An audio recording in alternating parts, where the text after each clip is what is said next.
Alhamdulillah. Kalian sehat-sehat semuanya dan saya lihat anak-anakku sekalian sehat, tidak ada yang berhalangan hadir. Insya Allah moga-moga nanti Bapak cek keadaan kalian dan Bapak selalu mendoakan aku sekalian agar anak-anakku sekalian tetap sehat walaupun dalam situasi pandemi ini tetap menjaga prokes, protokol kesehatan, kayak masker dan lain sebagainya, dan selalu berdoa kepada Allah Subhanahu wa taala agar dilindungi dan dihindarkan dari musibah penyakit. Dan Bapak selalu berdoa kepada Allah Subhanahu wa taala semoga anak-anakku senantiasa dilindungi oleh Allah Subhanahu wa taala.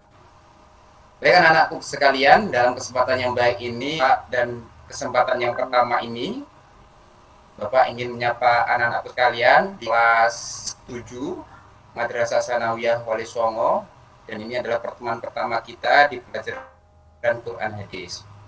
Baik, sebelum kita menginjak ke pembelajaran, Bapak ingin menyapa anak-anakku sekalian. Yang pertama Hamdi, baik, Fatoni, Dedi, baik, yang terakhir Samrotu, baik, alhamdulillah hadir semua ya anak-anakku, baik, hadir semua. Alhamdulillah anak-anakku semuanya hadir semuanya di kesempatan pertama ini. Bapak sangat bersyukur dan kita akan mulai pembelajaran kita di pertemuan pertama kita di pelajaran Quran Hadis ini. Anak-anakku sekalian, sebelum Bapak memulai pembelajaran kita pada kesempatan yang ini, Bapak ingin bertanya pada kalian. Ketika kalian ingin menentukan suatu hukum atau suatu permasalahan yang membutuhkan suatu hukum, anak-anak berlandasan atau bersumber yang pertama mencari di mana? Oh, baik sekali Fatoni, mencarinya di Al-Quran. Kemudian, jadi ketika di Al-Quran tersebut permasalahan atau hukum tersebut tidak diketemui, kemudian jadi mencarinya di sumber apa?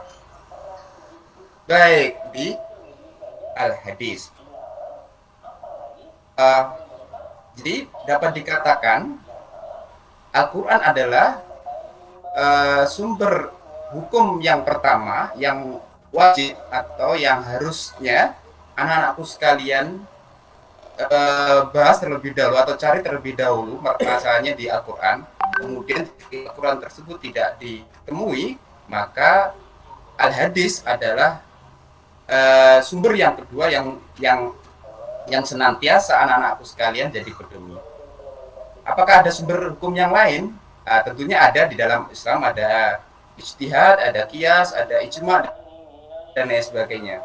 Tapi dalam kesempatan kali ini yang berbahagia ini, Bapak ingin fokus pada dua sumber hukum yang menjadi pedoman hidup kita, yaitu sumber hukum Al-Quran dan berhukum Al-Hadis. Yang mana sumber hukum Al-Quran adalah sumber hukum yang pertama dan Al-Hadis adalah sumber hukum yang kedua. Maka pada kesempatan yang baik ini, dalam kesempatan awal ini, Bapak ingin membahas atau memberikan materi pada anak-anakku sekalian terkait Al-Quran dan Hadis adalah pedoman hidup. Apa anak-anakku?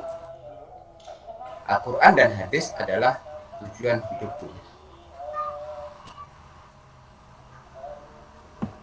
Baik, anak-anakku sekalian, pentingnya Al-Quran dan Hadis ini sebagai pedoman hidup ini selayaknya menjadi pegangan dan tujuan atau ruh anak-anakku sekalian. Artinya segala hal perbuatan anak-anakku sekalian harus berdasarkan pada dua hal ini, Al-Quran dan Hadis. Bagaimana yang dikatakan bahwa oleh Rasulullah, kalau anak-anakku sekalian, kita semuanya berlandaskan pada dua itu, Al-Quran dan Hadis, insya Allah hidup kita atau hidup kita di dunia ataupun di akhirat akan selamat.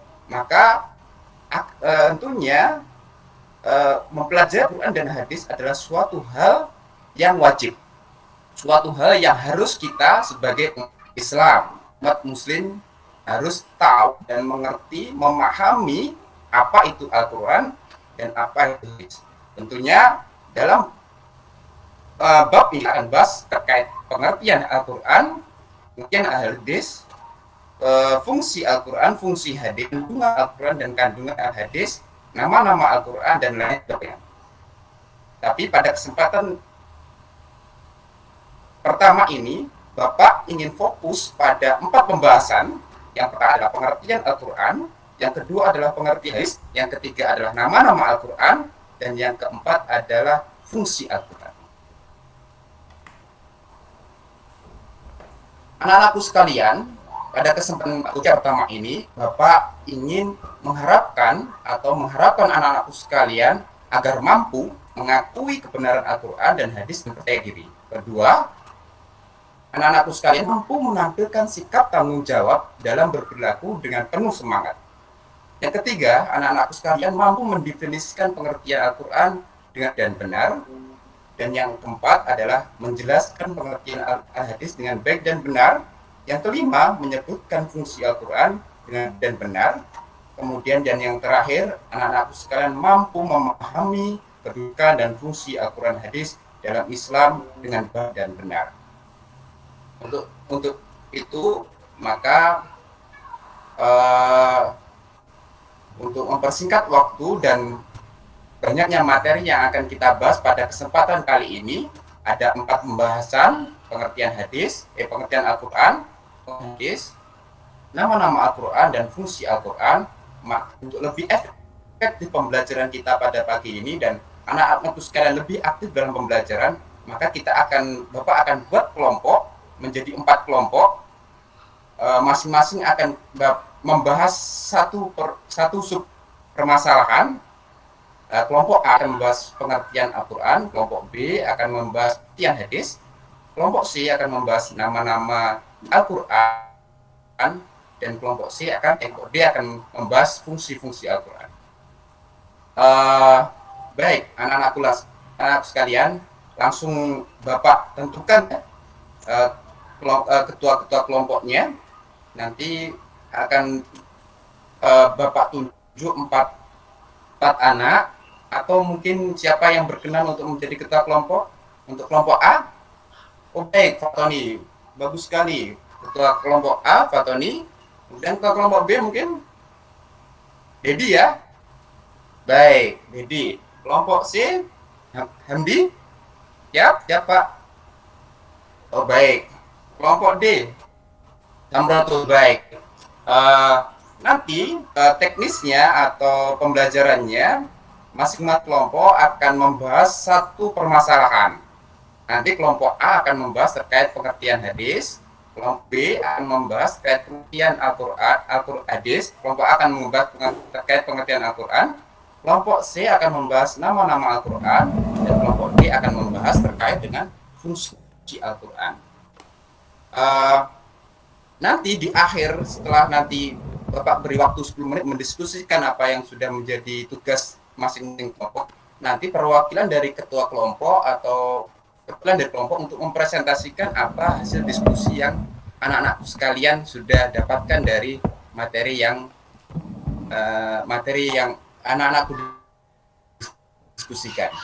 Oleh sebab itu, silakan anak-anakku sekalian punya kelompok 1 silakan bergabung dengan kelompok 1, dan kelompok 2, kelompok 3, dan kelompok 4. Kelompok 1 silakan dilihat buku Quran hadis halaman 1 terkait pengertian hadis. Kemudian kelompok 2 silakan dibuka halaman 3 terkait pengertian hadis. Kelompok 3 silakan dibuka halaman 4 terkait nama-nama Al-Quran. Dan kelompok 4 silakan dibuka halaman 6 terkait dengan fungsi. Baik, bisa dipahami ya anak-anakku? Baik, silakan dibuka dan silakan dibahas, silakan dicatat hasil diskusinya, dan Bapak beri waktu 10 menit untuk berdiskusi, dan nanti setelah itu salah satu dari perwakilan kelompok untuk mempresentasikan ke depan apa yang menjadi hasil diskusi. Nanti di akhirnya Bapak akan tambahkan apa yang menjadi presentasi anak-anakku sekalian. Baik, silakan Bapak kasih waktu 10 menit untuk presentasi, untuk diskusi. Baik, cukup ya 10 menit. Silakan Bapak mulai dari kelompok 1 ya. Kelompoknya Fatoni untuk mempresentasikan apa hasil diskusi. Siapa yang akan maju? Fatoni sendiri, baik. Fatoni sendiri, baik. Luar biasa. Sudah menjadi ketua kelompok dan mau maju untuk presentasi. Silakan presentasikan apa hasil diskusi ada teman-teman kalian. Baik, luar biasa Fatoni. Tepuk tangan untuk Fatoni yang bersedia maju dan presentasinya hebat sekali terkait pengertian Al-Quran. Baik, untuk kalau boleh Bapak tambahkan terkait apa yang disampaikan Fatoni dalam kesempatan pengertian Al-Quran itu, sudah benar sekali bahwa secara bahasa adalah bacaan. Bapak ingin menitik beratkan pada penambahan alif pada Al-Quran. Kata penambahan alif itu menurut Imam Quraisy Shihab bahwa penambahan alif tersebut adalah memiliki arti kesempurnaan. Maka sesuai dengan namanya, Al-Quran memang suatu hal yang sempurna, tidak ada celah dan tidak ada kekurangan di dalamnya. Baik, luar biasa kelompok Fatoni. Kemudian kelompok 2, siapa yang maju? Oh, Hamdi ya, silakan Hamdi, luar biasa Hamdi. Silakan sampaikan apa hasil diskusi dari kelompok 2. Baik, luar biasa, tepuk tangan untuk Hamdi, luar biasa presentasinya terkait pengertian hadis. Luar biasa apa yang disampaikan Hamdi terkait pengertian hadis, sudah sesuai dengan apa yang ada pada dan sangat luar biasa dan sangat mudah dipahami oleh teman-teman yang lain. Saya kira demikian. Kemudian kelompok 3, silakan yang akan maju. Dedi, oh baik, Dedi. Luar biasa Dedi, silakan. Baik, luar biasa apa presentasi dari Ananda Dedi terkait nama-nama yang menyebutkan Al-Quran ada Alkitab, Al-Furqan, Al-Huda. Memang demikian apa yang ada di buku, disebutkan ada 3, Alkitab yang artinya buku, Al-Furqan artinya pembeda, dan Al-Huda adalah petunjuk. Sebenarnya di nama-nama Al-Quran itu banyak sekali. Ada yang mengatakan ada 55 nama-nama lain, ada yang menyebutkan 90, tapi di pembahasan kali ini dalam buku Quran Hadis disebutkan ada 3, Alkitab, Al-Furqan, dan Alkitab ada di Quran surat Al-Baqarah ayat 2, Al-Furqan terdapat Al-Furqan ayat 1, dan Al-Huda terdapat pada surat Al-Jin ayat 13.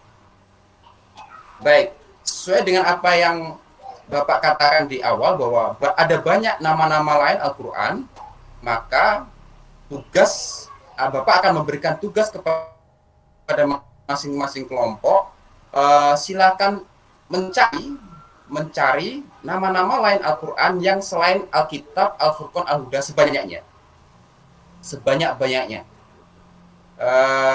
Kemudian di dalam Quran surat apa?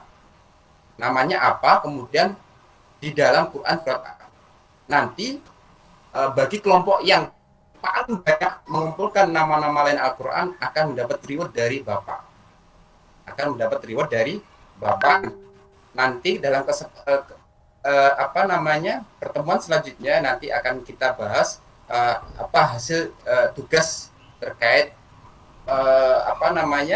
pencarian nama-nama Al-Quran yang lain. Bisa dipahami ya anak-anakku? Baik, luar biasa. Kelompoknya Samrotul. Silakan Samrotul, presentasikan.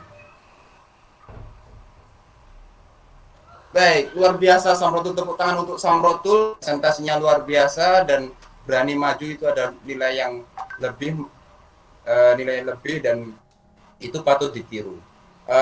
Sudah lengkap ya apa yang disampaikan Samrotul, bahwasanya fungsi Al-Quran itu secara umum sebagai sumber ajaran hukum Islam yang utama sesuai apa yang Bapak sampaikan di awal. Kemudian yang kedua sebagai konfirmasi dan informasi terhadap hal yang tidak dapat diketahui oleh akal, segala yang terkait hari kiamat, terkait surga, neraka, dan lain sebagainya contohnya. Kemudian yang ketiga petunjuk hidup manusia ke jalan yang lurus tentang hal, kemudian sebagai pengontrol dan ajaran-ajaran masa lalu yaitu Injil, Zabur, Taurat, dan di sisi lain Al-Quran adalah sebagai pelengkap kitab-kitab terdahulu seperti Injil, Zabur, Taurat.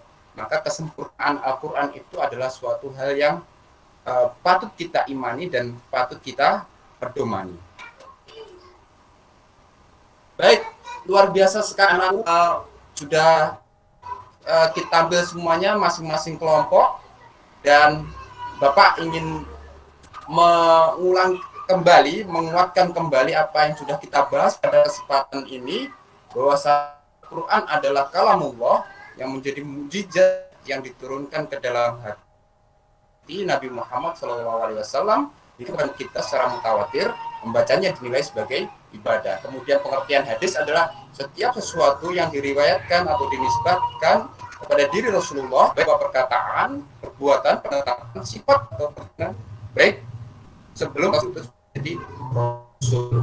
Nama-nama Al-Quran yang ada di buku adalah Alkitab, Al-Furqan, dan Al-Huda, dan tugas kalian yang mencari nama-nama lain Al-Quran. Kemudian fungsi Al-Quran secara umum adalah sebagai sumber ajaran hukum Islam utama, sebagai konfirmasi dan informasi terhadap yang dapat diakal, petunjuk hidup manusia ke jalan yang lurus tentang berbagai hal. Kemudian yang keempat sebagai pengontrol dan pengkoreksi ajaran-ajaran masa lalu, yaitu Injil, Zabur, dan Taurat. Anak-anakku sekalian, silakan dibuka bukunya dan silakan ditulis apa yang Bapak tampilkan di depan.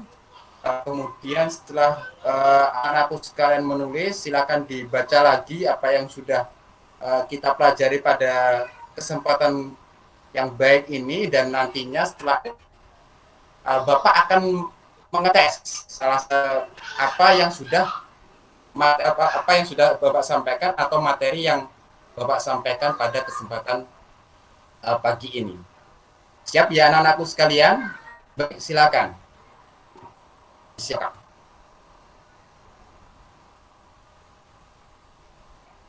Baik, anak-anakku sekalian, cukup. Silakan ditutup bukunya. Bapak ingin bertanya beberapa hal terkait dengan pembelajaran pada kesempatan kali ini. Pertanyaan yang pertama, Al-Quran menurut bahasa artinya, Al-Quran menurut bahasa Dedi. Luar biasa, benar ya? Al-Quran menurut bahasa adalah bacaan. Yang kedua, sebutkan nama-nama lain Al-Quran yang sudah kita pelajari tadi. Baik, Alkitab, Al-Huda, dan Al-Furqan. Baik, luar biasa sekali anak-anakku sekalian. Bapak kira anak-anakku sekalian sudah memahami. Mungkin sebelum Bapak tutup, adakah dari anak-anakku sekalian yang belum dipahami terkait apa yang sudah kita bahas barusan? Cukup? Baik, kalau cukup, Bapak akan akhiri pembelajaran kita pada kesempatan yang baik ini, dan Bapak ingatkan kembali sekali lagi untuk tugasnya, jangan lupa minggu depan kita akan ketemu lagi, dan anak kelompoknya tetap dan mempresentasikan hasil tugas anak-anakku sekalian. Baik, anak-anakku sekalian, di samping itu silakan dipersiapkan untuk dibaca dulu terlebih dahulu untuk pembelajaran kita pada yang akan datang. Nanti kita akan belajar terkait fungsi hadis. Kalau kita sudah tadi belajar terkait fungsi Al-Quran, untuk kedepannya kita akan belajar terkait fungsi hadis. Sudah dipahami ya anak-anakku sekalian ya? Baik. Luar biasa anak-anakku sekalian. Baik, mari kita akhiri pembelajaran kita pada kesempatan yang baik ini dengan mengucapkan alhamdulillahirabbil alamin. Alhamdulillahirabbil alamin. Wa du'a kafaratul majlis. Subhanakallahumma wa bihamdika asyhadu an la ilaha illa anta astaghfiruka wa atubu ilaik. Mungkin itu yang bisa Bapak sampaikan dalam kesempatan yang baik ini. Kurang lebihnya Bapak mohon maaf apabila ada kekurangan atau kesalahan dalam penyampaian. Assalamualaikum warahmatullahi wabarakatuh. Waalaikumsalam warahmatullahi wabarakatuh. Demikian praktek pembelajaran dari Pak Zulfikar.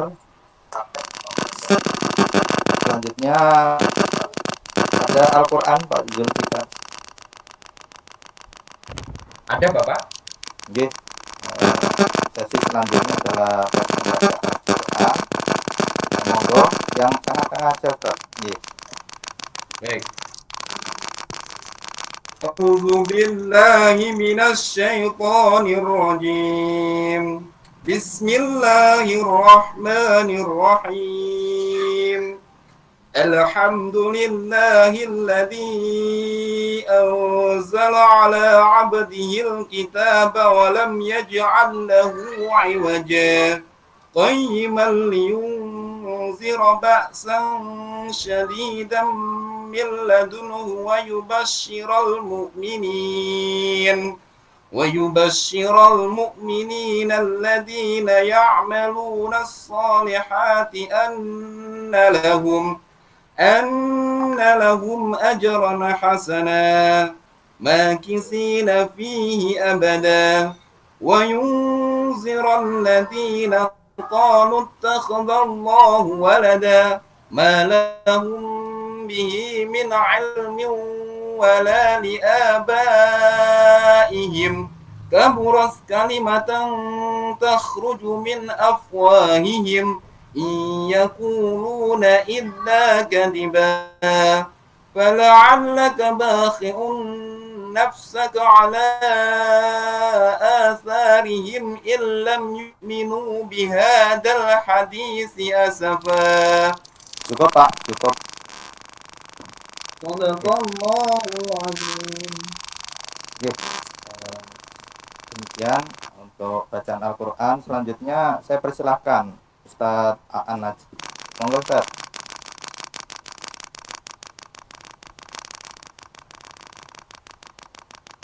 Halo, di mute Ustadz, masih mute.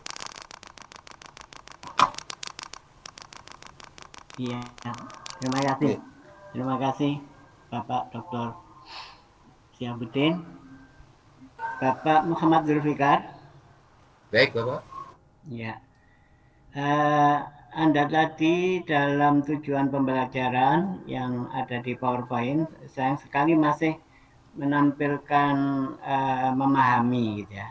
Kemarin Dr. Siap sudah menjelaskan bahwa memahami dan mengetahui itu bukan termasuk kata kerja operasional.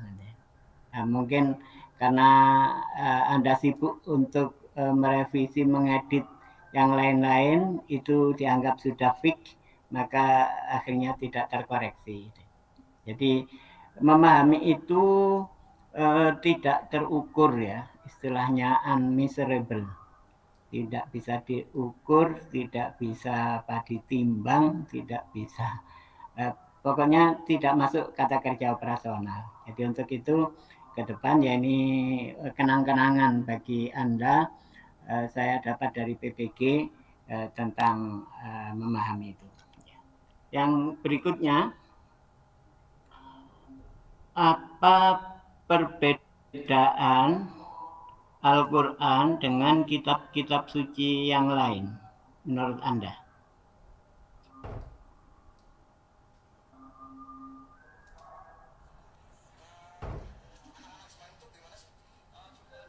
Masih mute Pak Zulfikar. Mic-nya masih Zulfikar. Baik, mohon maaf Bapak. Perbedaan yang pertama menurut pemahaman saya bahwa Al-Quran penyempurna dari kitab-kitab sebelumnya. Arti dari penyempurna tersebut adalah kitab-kitab sebelumnya adalah isinya sesuai dengan kaumnya, menjelaskan atau terkait atau mengkondisikan terkait kepada kaumnya. Artinya permasalahan kaum di masa itu sesuai dengan turunnya Injil, Zabur, dan Taurat. Kalau di Al-Quran adalah menyeluruh, artinya untuk umat Islam. Demikian, Pak. Yang lain, beda yang lain? Nggak ada ya?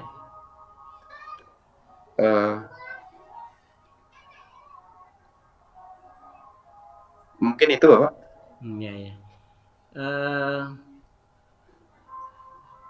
Paling tidak ada dua lagi yang paling signifikan itu.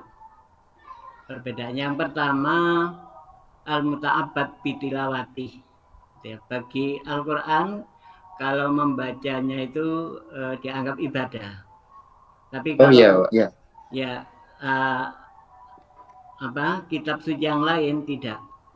Kalau membaca tidak termasuk ibadah. Yang kedua, Al-Quran itu al-mu'jiz, jadi sebagai mukjizat. Sedangkan ketiga kitab suci yang lain itu bukan. Jadi kitab Taurat adalah ya sekedar kitab Taurat. Mukjizat Nabi Musa berupa tongkat. Tongkat. Iya. Nabi Daud Zabur ya sekedar kitab Zabur, tapi mukjizatnya adalah suaranya beliau sendiri. Begitu juga Nabi Isa adalah mukjizatnya berupa bisa mengobati beberapa penyakit dan sampai menghidupkan orang. Iya, saya kira itu yang membedakan. Cukup. Ustadz Dr. Syahabuddin, terima kasih. Oke, terima kasih Ustadz Aan. Pak Zulfikar, untuk saya tanya tentang taksonomi Bloom ya. Ya, itu kan ada 3 ranah. Ranah kognitif, ranah afektif, ranah psikomotor. Kalau ranah kognitif itu ada berapa tingkatan, Pak Zulfikar? Ini soalnya ini untuk penilaian ya, untuk penilaian.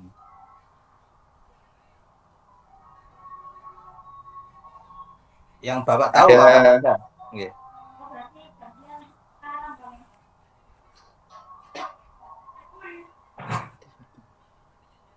Soalnya kan begini, kan kita dituntut untuk HOTS ya, higher order thinking skill.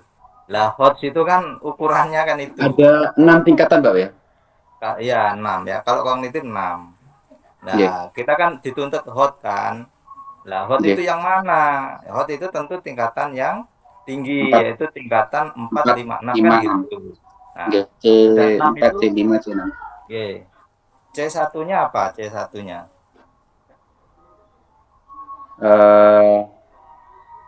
C1-nya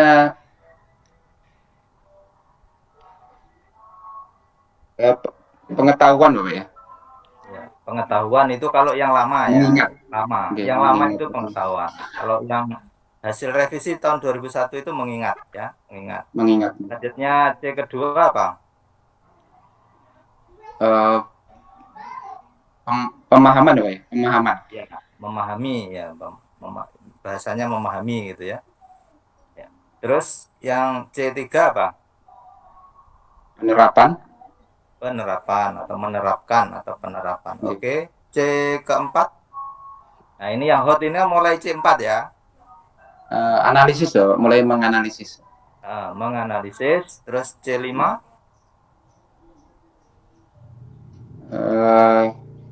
Menyimpulkan, Boy. Atau sintesis ya. Sintesis itu yang lama. Enggak, bukan. Kalau yang baru itu C5-nya adalah mengevaluasi. Ya, itu hasil revisi ya, edisi revisinya. C5 mengevaluasi. C6-nya produk, Bapak, bisa menghasilkan sesuatu, inovasi. mengkreasi. Mengkreasi. Ya, bahasa aslinya create gitu soalnya. Create, mencipta kan gitu. Create. Mencipta, nggih. Bahasa Inggris create itu kan mencipta. Nggih.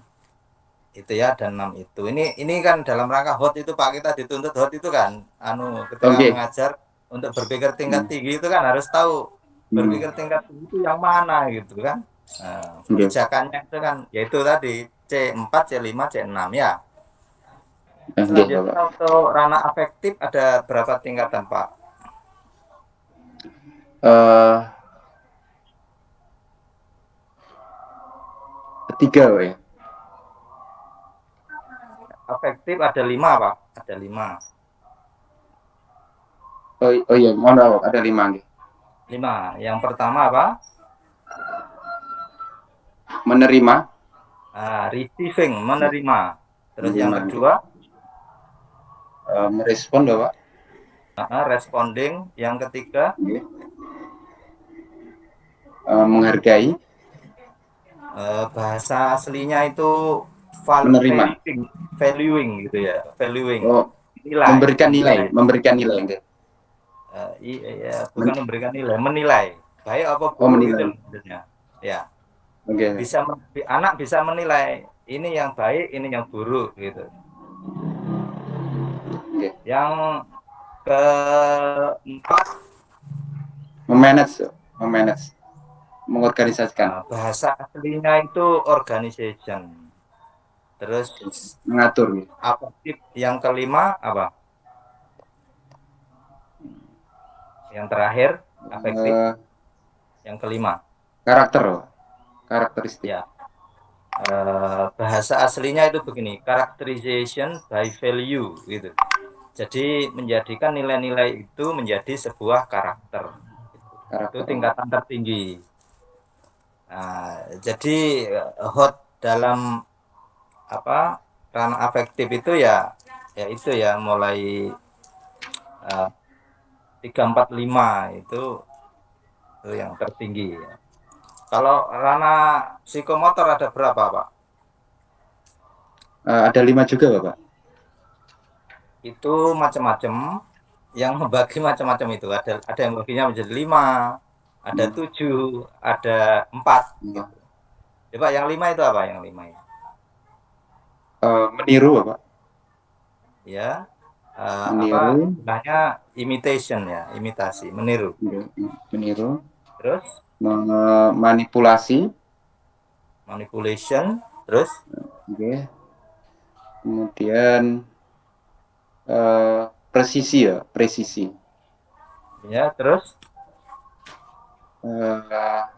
Mengkaitkan atau artikulasi. Berapa? 4 itu tadi ya? Yang 5? Menghasilkan karya atau naturalisasi.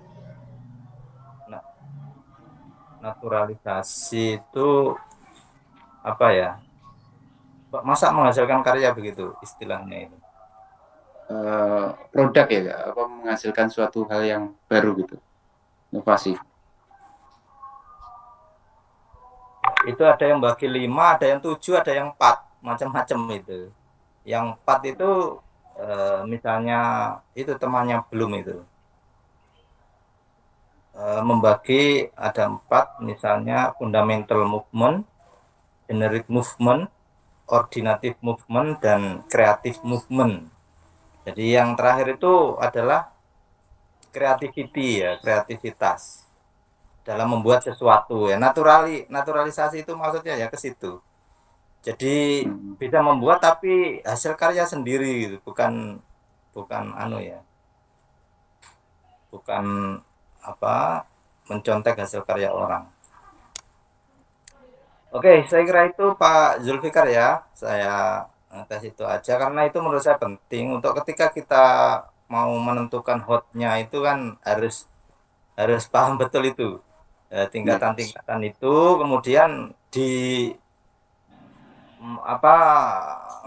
diwujudkan dalam KKO-nya itu kan, supaya hotnya itu muncul gitu. Saya kira itu Pak. Terima kasih. Saya kira cukup. Kemudian Pak Zulfikar Mudah-mudahan yang terbaik untuk Pak Zulfikar.